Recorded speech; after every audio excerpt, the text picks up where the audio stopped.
Capítulo 4. El valor del sufrimiento.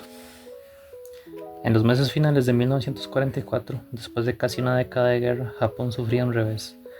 Su economía pataleaba, su milicia se hallaba esparcida a través de media Asia, y los territorios que había ganado en el Pacífico estaban cayendo como piezas de dominó bajo las fuerzas estadounidenses. La derrota parecía inevitable.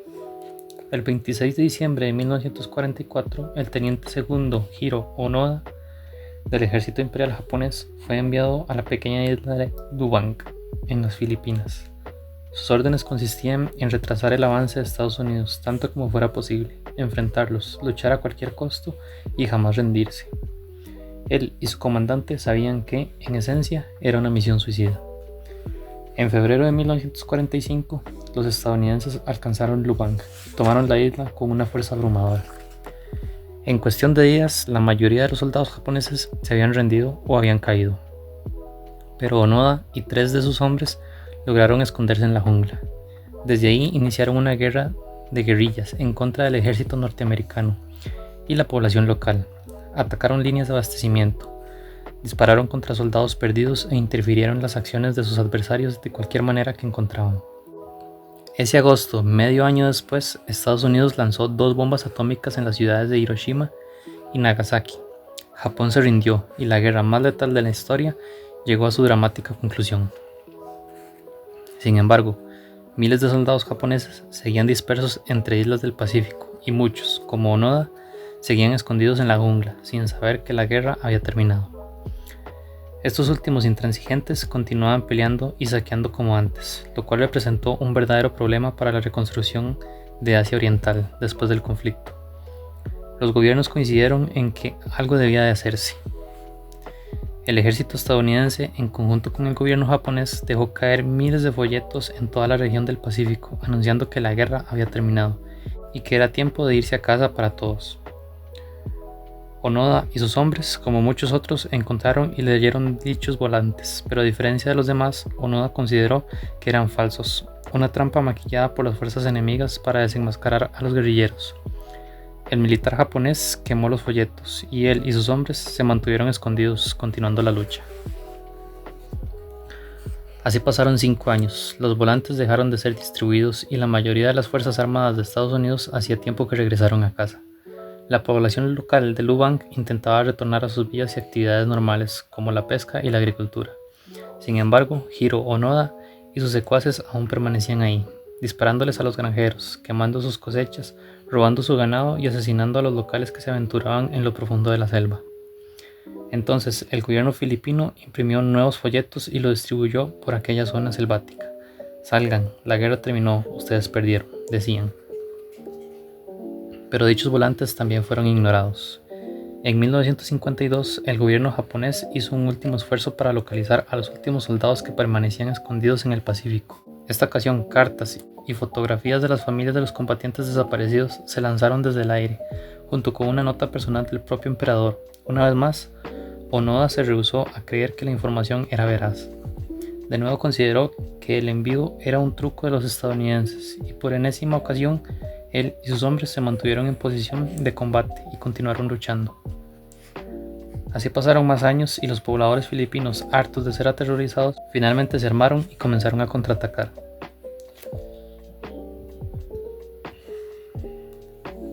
Ya en 1959, uno de los compañeros de Onoda se había rendido y otro más había muerto. Entonces, una década después, el último camarada de Onoda, un hombre llamado Kosuka, fue asesinado por la policía local durante una balacera tras quemar campos de arroz. Él aún seguía en guerra con la población local, un cuarto de siglo después del final de la Segunda Guerra Mundial.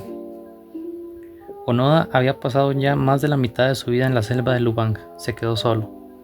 En 1972, la noticia de la muerte de Kosuka llegó a Japón, donde causó revuelo. Los japoneses pensaban que los últimos soldados habían regresado a casa desde hacía años. Los medios de comunicación nipones empezaron a preguntarse, si Kosuka permaneció en Lubang hasta 1972, entonces quizás el mismo Onoda, el último reducto de la Segunda Guerra Mundial, también podría seguir vivo. Ese año los gobiernos de Japón y Filipinas enviaron equipos de búsqueda para encontrar el enigmático teniente segundo, ahora convertido en mito, en héroe y en fantasma. No hallaron nada. Conforme transcurrieron los meses, la historia del teniente Onoda se convirtió en algo similar a una leyenda urbana en Japón. El héroe de guerra que parecía demasiado loco como para haber existido. Muchos lo romantizaron, otros lo criticaron. Algunos más pensaron que su historia solo se trataba de un cuento de hadas inventado por quienes aún deseaban creer en un Japón que había desaparecido mucho tiempo atrás. Fue alrededor de esta época cuando un joven llamado Norio Tsuzuki escuchó por primera vez de Onoda. Tsuzuki era un aventurero, un explorador y también un poco hippie. Nacido después del término de la guerra, abandonó la escuela y pasó 4 años pidiendo aventones para viajar a través de Asia, Medio Oriente y África. Dormía en bancas de parque, en coches de extraños, celdas de prisión y bajo las estrellas. Ofrecía su trabajo en los ranchos a cambio de comida y donaba sangre para pagar su estancia en los lugares donde se quedaba. Era un espíritu libre y quizás estaba un poco loco. En 1972, Suzuki necesitaba otra aventura. Había regresado a Japón después de sus viajes y en su país encontró asfixiantes sus estrictas normas culturales y su jerarquía social. Odiaba la escuela, no podía mantener un trabajo, quería estar de vuelta en la aventura, a su propio paso. Para Suzuki, la leyenda de Hiro Onoda le llegó como una respuesta a sus inquietudes. Significaba una aventura nueva e importante y le atraía a perseguirla. Suzuki creía que él sería el que finalmente hallaría a Onoda. Seguro, muchos equipos de búsqueda promovidos por los gobiernos de Japón, Filipinas y Estados Unidos habían fracasado en ese objetivo. Las autoridades policiales del lugar habían barrido la jungla por casi 30 años sin suerte. Miles de folletos no consiguieron nada, pero qué carajos, este vago, desertor y hippie sería quien lo encontrara. Desarmado, sin entrenamiento para cualquier forma de reconocimiento o táctica de guerra, o para la lucha armada, Suzuki viajó a Lubang y comenzó a deambular solo por la jungla. Su estrategia, gritar muy fuerte el nombre de Onoda y decirle que el emperador estaba preocupado por él. Lo halló en 4 días. Suzuki permaneció en la selva con Onoda durante una temporada. Para ese momento, el legendario teniente había estado solo más de un año, y luego de encontrarse con Suzuki, agradeció su compañía y manifestó su desesperación por saber qué había ocurrido en el mundo exterior, desde una perspectiva japonesa en la que podía confiar. Los dos hombres se convirtieron en algo parecido a ser amigos.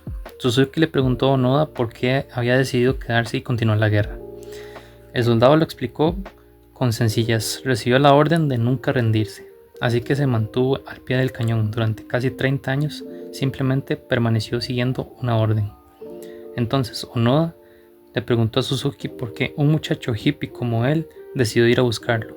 Suzuki contestó que había dejado Japón en búsqueda de 3 cosas: el teniente Onoda, un oso panda y el abominable hombre de las nieves, en ese orden.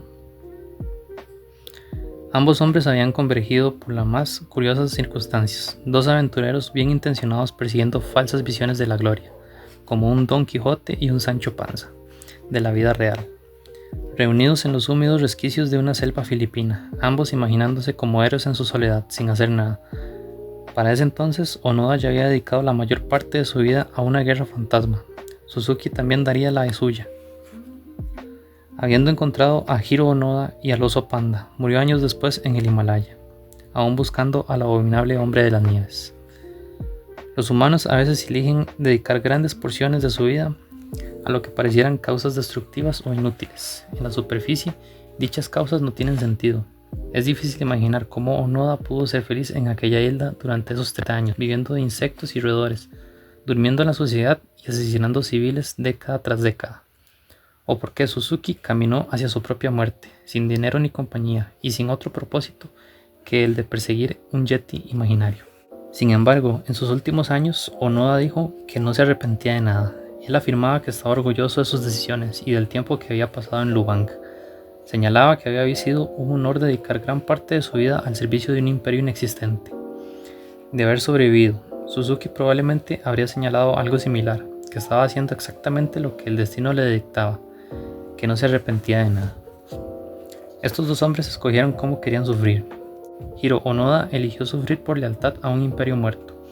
Suzuki decidió sufrir por la aventura. Independientemente de lo desaconsejable de sus actos, para ambos su sufrimiento significó algo, cumplía una causa mayor, justamente porque significaba algo, fueron capaces de soportarlo o quizás incluso de disfrutarlo. Si el sufrimiento es inevitable, si nuestros problemas en la vida son ineludibles, entonces la pregunta que nos deberíamos plantear no es ¿cómo dejo de sufrir?, sino ¿por qué estoy sufriendo? ¿Con qué propósito? Hiro Onoda regresó a Japón en 1974 y ahí se convirtió en una celebridad. Lo llevaban de entrevistas de televisión a las de radio. Los políticos ansiaban estrechar su mano. Incluso publicó un libro y el gobierno le ofreció una gran suma de dinero. Pero lo que él encontró al regresar a su patria lo horrorizó. Una cultura consumista, capitalista y superficial que había perdido todas las tradiciones de honor y sacrificio sobre las que su generación fue criada. Onoda trató de utilizar su súbita fama para restablecer los valores del viejo Japón, pero ya no comprendía a la nueva sociedad. Era visto más como una obra maestra que como un pensador cultural serio, un hombre japonés que emergió de una cápsula del tiempo para maravilla de todos, igual que una reliquia de un museo.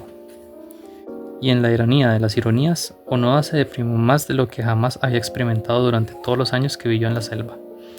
Al menos en este sitio hostil su vida había valido algo, había significado algo. Esto hacía que su sufrimiento fuera soportable, incluso ligeramente deseable.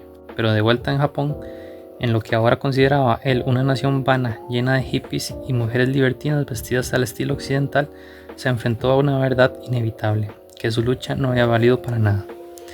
El Japón por el que él había vivido y combatido ya no existía. El peso de esta comprensión lo atravesó como ninguna bala jamás pudo hacerlo, porque su sufrimiento no había significado nada. De pronto se dio cuenta de la verdad, había desperdiciado 30 años. Tanto le afectó a Onoda lo anterior que recogió sus cosas y se mudó a Brasil, donde permaneció hasta su muerte. La cebolla de la autoconciencia. La conciencia de uno mismo es como una cebolla. Posee múltiples capas, y mientras más las peles, hay más probabilidades de que comiences a llorar en momentos inapropiados. Digamos que la primera capa de la cebolla de la autoconciencia es una simple comprensión de las propias emociones. En este momento me siento feliz, esto me pone triste, esto me da alegría. Por desgracia, existen muchas personas que son malísimas para ser conscientes de sí mismas en el nivel más básico. Lo sé porque soy una de ellas. Mi esposa y yo a veces mantenemos una divertida conversación que va más o menos así. ¿Te sucede algo malo? No, todo está bien, no ocurre nada. No, algo está mal, cuéntame. En serio, estoy bien. ¿Seguro? Pareces irritado. Y yo riéndome nerviosamente. En serio, no, estoy bien, en serio. 30 minutos después. Y por eso estoy tan encabronado. Él simplemente actúa como si yo no existiera la mitad del tiempo. Todos tenemos puntos ciegos emocionales. A menudo tienen que ver con las emociones que nos enseñaron que eran inapropiadas cuando estábamos creciendo. Lleva años de práctica y esfuerzo volverse bueno para identificar estos puntos ciegos en nosotros mismos y luego expresar las emociones involucradas de manera apropiada. Pero esta tarea es muy importante y bien vale la pena el esfuerzo. La segunda capa de la cebolla de la autoconciencia es la habilidad de preguntar por qué sentimos ciertas emociones. Estas preguntas del por qué son difíciles y por lo general lleva meses o incluso años contestarlas con precisión y de manera coherente. Muchas personas requieren acudir a algún tipo de terapia solo para escuchar esas cuestiones por primera vez. Dichas preguntas son importantes porque iluminan lo que consideramos éxito o fracaso. ¿Te sientes molesto? ¿Será porque fallaste en lograr alguna meta? ¿Por qué te sientes letárgico y sin inspiración? ¿Será porque no crees estar suficientemente realizado? Este nivel de cuestionamiento nos ayuda a entender la causa raíz de las emociones que nos abruman. Una vez que entendemos ese origen, idealmente podemos hacer algo para cambiarlo. Pero aquí va otra capa de cebolla de la autoconciencia, aún más profunda. Y esa está llena de muchas lágrimas. La tercera capa son nuestros valores personales. ¿Por qué considero esto un éxito o fracaso? ¿Cómo estoy eligiendo evaluarme a mí mismo? ¿Bajo qué estándares me juzgo a mí y a quienes me rodeen? Este nivel, que requiere constante cuestionamiento y esfuerzo, es muy difícil de alcanzar, pero es el más importante porque nuestros valores determinan la naturaleza de nuestros problemas y la naturaleza de nuestros problemas determinan la calidad de nuestras vidas. Los valores determinan todo lo que somos y hacemos.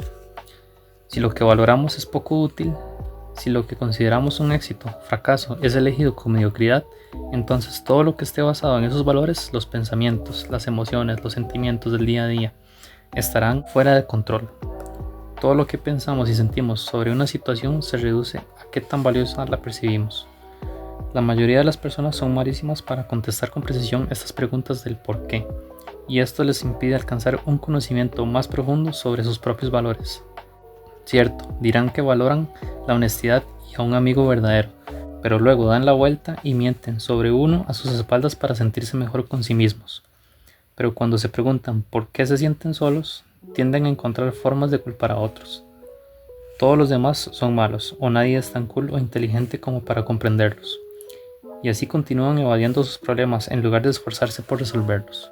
Para mucha gente esto significa la conciencia de sí misma. Sin embargo, si fueran capaces de admirar con más profundidad sus valores subyacentes, verían que su análisis original se basa en evadir la responsabilidad de su propio problema, más que en identificar con precisión ese mismo problema. Notarán que sus decisiones estaban basadas en perseguir un bienestar efímero, no en generar verdadera felicidad. Muchos gurús de la autoayuda también ignoran este nivel más profundo de la autoconciencia. Seleccionan gente que se siente miserable porque quieren ser millonaria y luego le dan toda clase de consejos sobre cómo hacer más dinero, ignorando todo ese tiempo las preguntas importantes acerca de los valores de dichas personas. Para empezar, ¿por qué sientes esta gran necesidad de ser millonario? ¿Cómo pretenden medir su nivel de éxito o fracaso? ¿No será acaso que algún valor en particular es el origen de su infelicidad y no el hecho de que aún no están conduciendo un Bentley?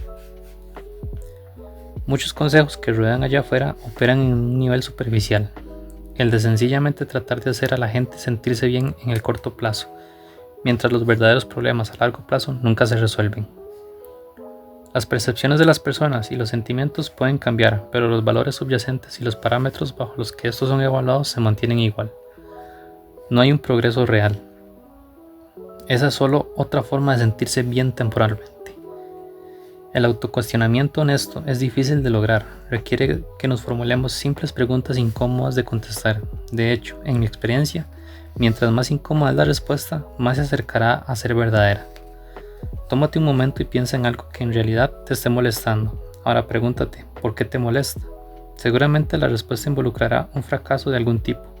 Entonces considera este fracaso y pregúntate, ¿por qué te parece cierto?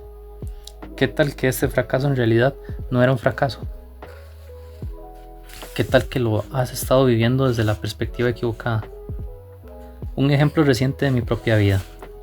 Me molesta que mi hermano no conteste mis mensajes de texto o de correo. ¿Por qué? Porque me hace sentir como si le importara un carajo. ¿Por qué te parece cierto esto? Porque si él quisiera mantener una relación conmigo, tomaría 10 segundos de su día para interactuar conmigo. ¿Por qué su falta de relación contigo te parece un fracaso? Porque somos hermanos, se supone que deberíamos tener una buena relación. Aquí hay dos cosas que operan, un valor que me es importante y un parámetro que uso para evaluar el progreso respecto a este valor. Mi valor. Los hermanos deberían tener una buena relación entre ellos. Mi parámetro, estar en contacto por teléfono o correo. Así es como mido mi éxito con mi hermano. Al aferrarme a este modo de calificar las cosas me hago sentir como un fracasado, lo que ocasionalmente arruina mis domingos por la mañana. Incluso podríamos cavar más profundo repitiendo el proceso. ¿Por qué se supone que los hermanos deben tener una buena relación? Porque somos familia y la familia debe estar unida. ¿Por qué te parece cierto esto? Porque tu familia debería importarte más que nadie. ¿Por qué te parece cierto esto? Porque estar unido con tu familia es normal y sano, y yo no tengo eso. En este intercambio, soy claro sobre mi valor subyacente, tener una buena relación con mi hermano, pero aún estoy luchando con mi parámetro. Le daré otro nombre, unidad. Pero la forma de medir en realidad no ha cambiado. Sigo juzgándome como hermano con base en la frecuencia de mi contacto y comparándome, usando ese parámetro con otras personas que conozco. Todos los demás, o eso parece, mantienen una relación muy unida con los miembros de sus familias y yo no. Así que obviamente debe haber algo mal en mí. Pero ¿qué tal que estoy utilizando un parámetro mediocre para mí mismo y para mi vida? ¿Qué más podría ser cierto? Bueno, quizás no necesito estar unido con mi hermano para tener una buena relación, una que yo valore. Quizás solo debe existir un respeto mutuo, lo hay. O quizás la confianza recíproca es lo que hay que buscar, ahí está. Quizás estos parámetros serían mejores evaluaciones de la fraternidad más que el número de mensajes de texto que intercambiamos. Lo anterior tiene mucho sentido, a mí me parece cierto, pero aún duele que mi hermano y yo no seamos unidos. Y no existe forma positiva de darle la vuelta. No hay una manera secreta de glorificarme a través de este conocimiento. A veces los hermanos, incluso los que se quieren, no tienen relaciones cercanas y está bien. Es difícil aceptarlo al principio, pero está bien. Lo que es objetivamente cierto sobre tu situación no es tan importante como la manera en la que la percibes, como el modo en que decides medirla y valorarla. Los problemas serán inevitables, pero el significado de cada problema no lo es. Nosotros podemos controlar lo que nuestros problemas significan basándonos en cómo decidimos pensar en ellos, el estándar bajo el que elegimos medirlos. Problemas de estrella de rock. En 1983, un talentoso y joven guitarrista fue echado de su banda de la peor manera posible. El grupo había logrado cerrar recientemente un contrato con un sello musical y estaba por grabar su primer álbum. Pero un par de días antes del inicio de las grabaciones, la agrupación le mostró la puerta del guitarrista, sin advertencia, sin discusiones, sin dramas. Literalmente lo despertaron un día con el boleto de autobús de regreso a casa. Durante su trayecto de Nueva York a Los Ángeles, el guitarrista se preguntaba a sí mismo, ¿cómo sucedió esto? ¿Qué hice mal? ¿Qué haré ahora? Los contratos para un disco no caen exactamente del cielo, en especial para las bandas metaleras estridentes que recién comienzan. Había perdido su única oportunidad. Para cuando el autobús llegó a Los Ángeles, el músico despedido había superado su autocompasión y se juró iniciar un nuevo grupo. Decidió que este sería tan exitoso que sus viejos compañeros se arrepentirían por siempre de haberlo corrido. Se volvería tan famoso que estarían condenados por décadas a verlo en televisión, escucharlo en la radio, mirarlo en espectaculares por las calles y en revistas especializadas. Acabarían sus vidas como dependientes de alguna cadena de comida rápida, llenando camionetas con su mediocre equipo, se pondrían gordos y borrachos, tendrían esposas horribles mientras él estaría rockeando en conciertos en vivo, en estadios repletos de gente, transmitidos por televisión. Se bañarían en el llanto de sus traidores, le secarían cada lágrima con billetes nuevecitos y crujientes de $100. Y así, el guitarrista trabajó como si hubiera sido poseído por un demonio musical. Dedicó meses a reclutar a los mejores músicos que pudo encontrar, mucho mejores que sus antiguos colegas. Escribió docenas de canciones y practicaba con religiosidad. Su ira hirviente avivaba su ambición. La venganza se convirtió en su musa. En el transcurso de algunos años, su nueva agrupación logró cerrar un contrato y 12 meses después su primer álbum alcanzó el oro. El nombre de este guitarrista es Dave Mustaine y el grupo que formó fue la legendaria banda de heavy metal Megadeth, la cual lograría vender más de 25 millones de álbumes y realizaría varias giras mundiales. Mustaine es hoy considerado como uno de los músicos más brillantes e influyentes en la historia de la música de este género. Desafortunadamente, la banda de la que lo echaron se llama Metallica, que ha vendido más de 180 millones de álbumes en el orbe. Dicha agrupación es considerada por muchos como una de las bandas de rock más grandes de todos los tiempos. Por esa razón, en 2003, en una rara e íntima entrevista, un Mustaine con ojos acuosos admitió que no podía evitarlo, seguía considerándose a sí mismo como un fracaso. A pesar de todo lo que logró, en su mente siempre sería el chico al que votaron de Metallica. Somos monos, nos creemos muy sofisticados con nuestros hornos, tostadores y zapatos de diseñador, pero solo somos un grupo de monos finamente vestidos. Y porque somos monos, de manera instintiva nos medimos a nosotros mismos contra otros y vivimos para el estatus. La cuestión no es si nos evaluamos contra otros, en realidad la pregunta es ¿bajo qué estándar nos medimos a nosotros mismos? Dave Mustaine, tanto si se dio cuenta o no, eligió evaluarse bajo la perspectiva de si era o no más exitoso y popular que Metallica. La experiencia de ser votado de su antigua banda resultó tan dolorosa para él que adoptó el éxito relativo a Metallica como el parámetro bajo el cual evaluarse él y su carrera musical. A pesar de retomar un evento horrible en su vida y sacarle algo positivo como hizo Mustaine con Megadeth, su elección de aferrarse al éxito de Metallica como el parámetro sobre el cual definir su vida continuó lastimándolo décadas después. A pesar de todo el dinero que ha conseguido, todas las admiradoras y todos los elogios, él aún se consideró un fracaso.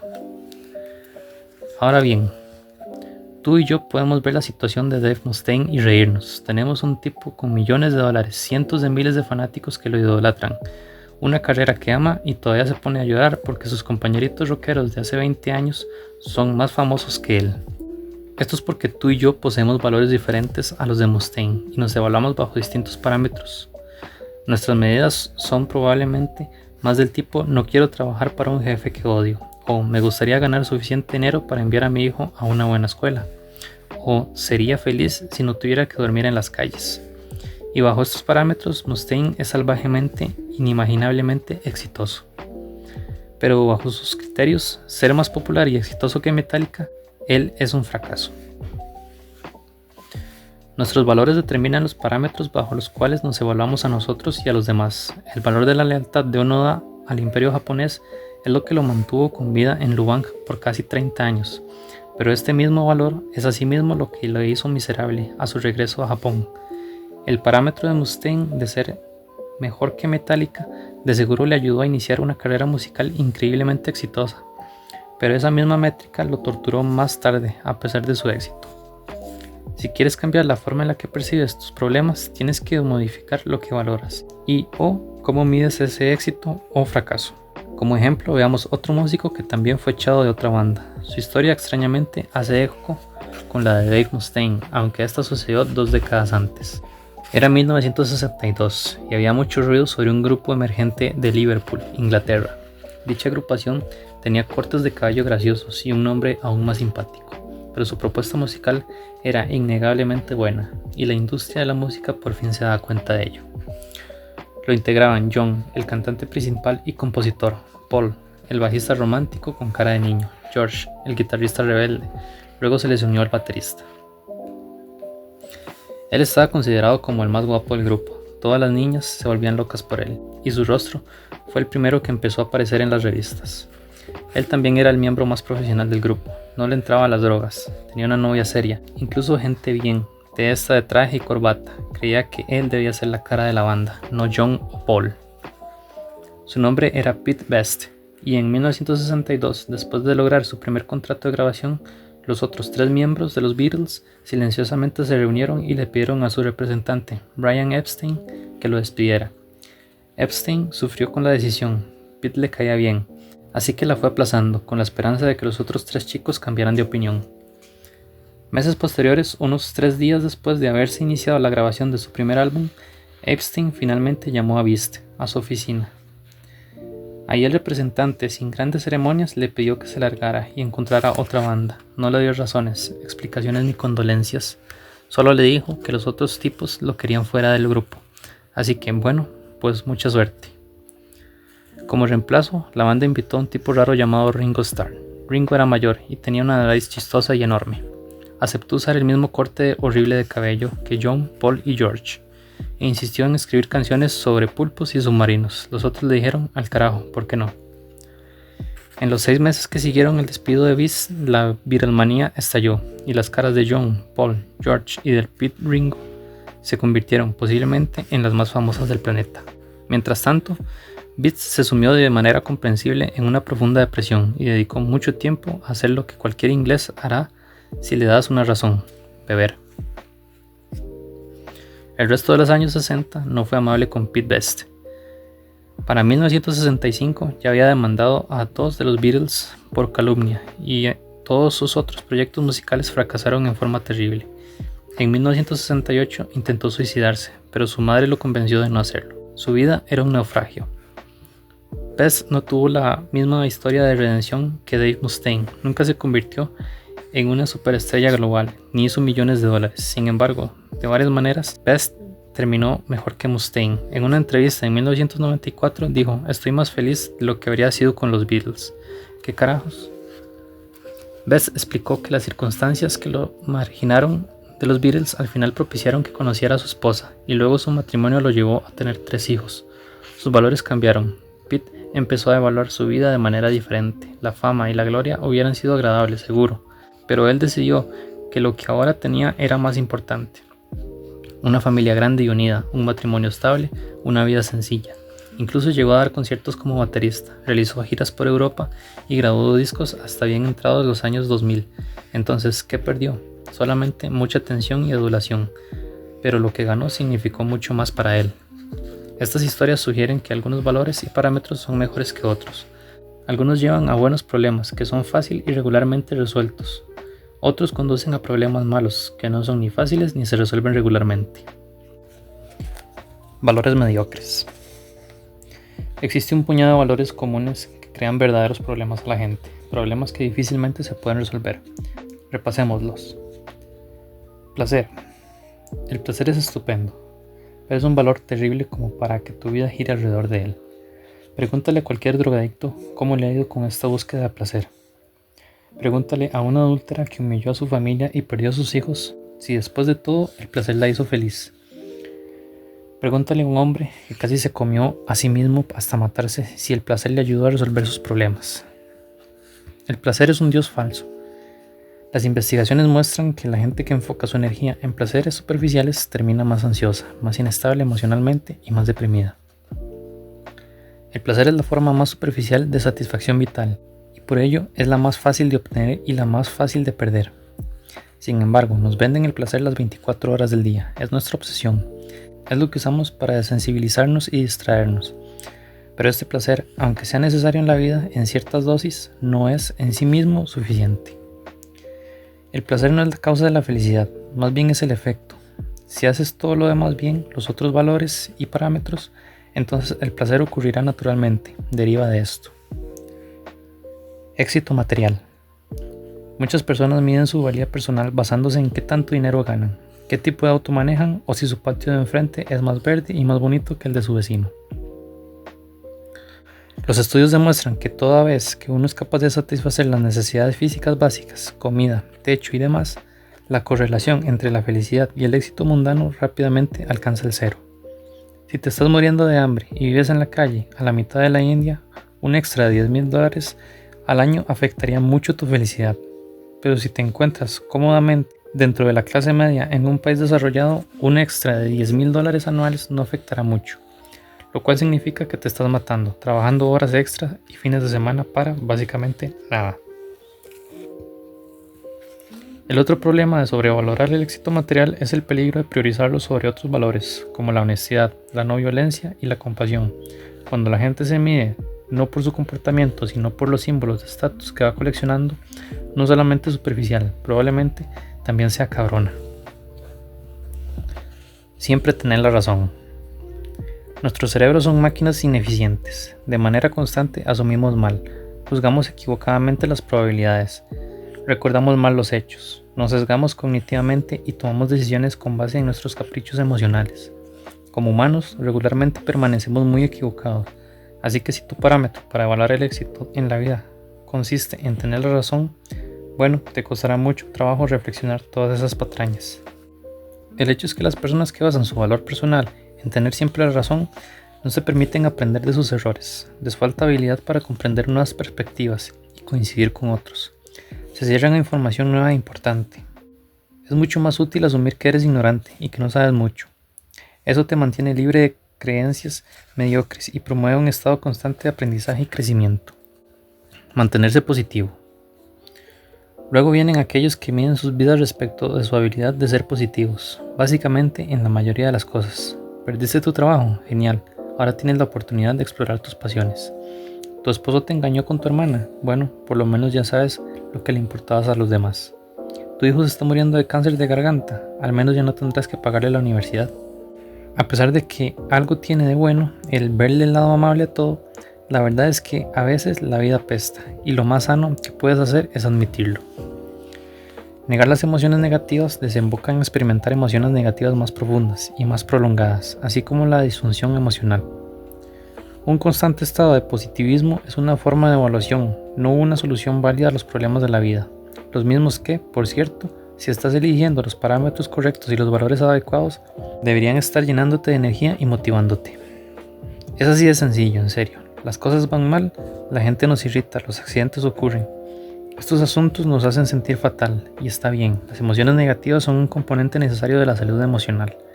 Negar esta negatividad es perpetuar los problemas en vez de resolverlos. El truco con las emociones negativas es 1. Expresarlas de una manera socialmente aceptable y de forma sana. y 2. Manifestarlas de un modo que se alinee con nuestros valores. Un ejemplo sencillo: un valor mío es la no violencia. Medida bajo los criterios de no pegar, de modo que si me pongo furioso contra alguien, expresaré esa ira, pero sin asestarle un puñetazo en la cara. Una idea radical, lo sé. Pero la ira no es el problema, la ira es natural, la ira es una parte de la vida. La ira es muy sana en muchas situaciones. Recuerda, las emociones son solo retroalimentación. ¿Ves? El problema es pegarle en la cara a la gente, no la ira. La ira es meramente el mensajero de mi puño en tu rostro. No le eches la culpa al mensajero, culpa a mi puño o a tu cara. Cuando nos forzamos por mantenerlos positivos todo el tiempo, negamos la existencia de los problemas en nuestra vida. Y cuando negamos nuestros problemas, nos robamos la oportunidad de resolverlos y generar felicidad. Los problemas le agregan una sensación de significado e importancia a nuestra vida, de modo que agacharte para evitarlos es llevar una existencia sin sentido, incluso si en apariencia es placentera. En el largo plazo, completar un maratón nos hace más felices que comernos un pastel de chocolate. Criar un niño nos hace más felices que ganar un videojuego. Empezar un pequeño negocio con amigos y sufrir por llegar a la quincena nos hace más felices que comprar una nueva computadora. Estas actividades son estresantes, arduas y a veces desagradables. También requieren ir capoteando problemas tras problema. Sin embargo, son algunos de los momentos más significativos y de las cosas más dichosas que haremos. Involucran dolor, lucha, incluso enojo y desesperación, pero una vez que las hemos logrado, todos pensaremos en ellas con los ojos llenos de lágrimas mientras se las contamos a nuestros nietos. Como Freud dijo alguna vez, algún día en retrospectiva los años de esfuerzo te parecerán los más hermosos. Por ello, estos valores, el placer, el éxito material y siempre estar en lo correcto, mantenerse positivo, son ideales mediocres para la vida de una persona. Algunos de los mejores momentos de nuestra vida no son placenteros, no son exitosos, no son reconocidos y no son positivos. El punto es encontrar buenos valores y parámetros. Como resultado, el placer y el éxito surgirán naturalmente. Estos son efectos secundarios de los buenos valores. Solos son bienestares efímeros. Definir buenos y malos valores. Los buenos valores, 1. Se basan en la realidad. 2. Son socialmente constructivos. Y 3. Son inmediatos y controlables. Los malos valores, 1. Son supersticiosos. 2. Son socialmente destructivos. Y 3. No son inmediatos o controlables. La honestidad es un buen valor porque es algo sobre lo que tienes control completo. Refleja la realidad y beneficia a otros, incluso si en ocasiones es desagradable. La popularidad, por el contrario, es un mal valor. Si este es tu valor y parámetro para ser la chica o el chico más popular en la fiesta, mucho de lo que sucede está fuera de tu control. No sabes quién más asistirá al evento y probablemente no conozcas a la mitad de los asistentes. Segundo, el valor o parámetro no se basa en la realidad. Podrás sentirte popular o impopular, cuando el hecho es que no tienes la remota idea de lo que los demás en verdad opinan de ti. Nota al margen. Como regla, la gente a la que le aterra lo que otros piensan de ella en realidad se aterroriza del reflejo de todas las cosas horribles que piensan sobre sí misma. Algunos ejemplos de valores sanos y buenos son la honestidad, la innovación, la vulnerabilidad, defenderse a sí mismo, defender a otros, respetarse a sí mismos, la curiosidad, la caridad, la humildad y la creatividad. Algunos ejemplos de valores malos y enfermizos son ser dominante a través de la manipulación o la violencia, el sexo indiscriminado, sentirse bien todo el tiempo, siempre ser el centro de atención, no estar solo, caerle bien a todo el mundo, ser rico solo por ser rico, sacrificar animales pequeños a los dioses paganos. Te darás cuenta de que los valores buenos y sanos se alcanzarán de manera interna. Algo como la creatividad o la humildad pueden experimentarse en este mismo momento. Simplemente tienes que orientar tu mente de cierto modo para conseguirlo. Estos valores son inmediatos y controlables y te involucran con el mundo como es, en vez de cómo quisieras verlo tú. Los malos valores por lo general dependen de eventos externos. Viajar en un jet privado, que alguien siempre te diga que tiene la razón, poseer una casa en las Bahamas, comer tiramisú mientras 3 strippers juguetean sobre tu cuerpo. Los malos valores, aunque a veces sean divertidos o placenteros, están fuera de tu control y a menudo requieren de medios destructivos o supersticiosos para lograrlos. Los valores giran alrededor de la priorización. A todos nos gustaría comernos un tiramisú o tener una casa en las Bahamas. La cuestión aquí son tus prioridades. ¿Cuáles son los valores a los que les das prioridad sobre todo lo demás y que, por ende, influencian tu capacidad de decisión más que cualquier otra cosa? El valor más alto de Hiro Onoda era la lealtad y el servicio totales al imperio japonés. Este valor, en caso de que no te hayas dado cuenta durante la lectura, apestaba más que un rollo podrido de sushi. Le causó verdaderos problemas a Hiro.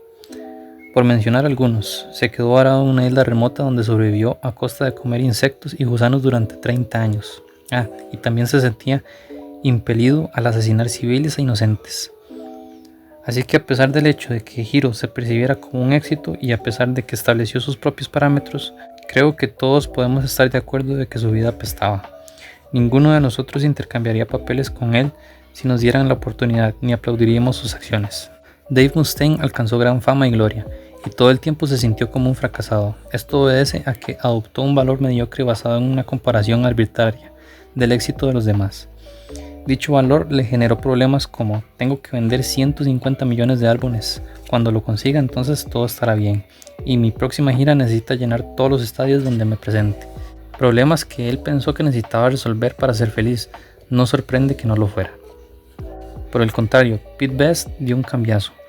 A pesar de estar deprimido y enloquecido por haber sido expulsado de los Beatles, conforme se hizo adulto aprendió a repriorizar lo que le importaba y fue capaz de evaluar su vida bajo una nueva luz. Gracias a esto se convirtió en un viejecito feliz y saludable, con una vida sencilla y una gran familia, cosas por las que, irónicamente, los 4 Beatles dedicaron décadas de esfuerzo a conseguir y mantener. Cuando tenemos valores mediocres, es decir, estándares mediocres que nos establecemos a nosotros y a los demás, esencialmente le otorgamos importancia a las cosas que no lo valen, a las cosas que, de hecho, empeoran nuestra vida.